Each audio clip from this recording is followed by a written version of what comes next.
நான் அப்பப்போ சீக்கிரம் தோற்றுருவேன், அதை மட்டும் பார்க்காதீங்க ஓகேங்களா காய்ஸ். அப்புறம் என் தங்கச்சி வந்து ஒரு வீடு கட்டியிருக்கா, அது யூடியூப்பில் போடணுன்னு ரொம்ப அழுகுறா. அதை மறக்காமல் நான் லாஸ்ட்டில் போடுறத பார்த்துட்டு அதுக்கு 10க்கு எவ்வளோ கொடுப்பீங்கன்னு மறக்காமல் கமெண்ட்டில் சொல்லுங்கள். இந்த வீடியோ கூட சேர்த்து போட்டுறேன் ஓகேங்களா காய்ஸ். எப்பா ஜஸ்ட் மிஸ்ஸு போடு. இனி இது இருக்குல்ல அம்மா,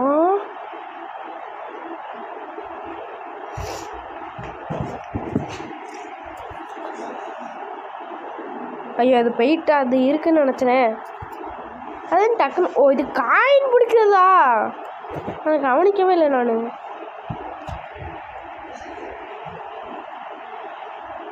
போட்டு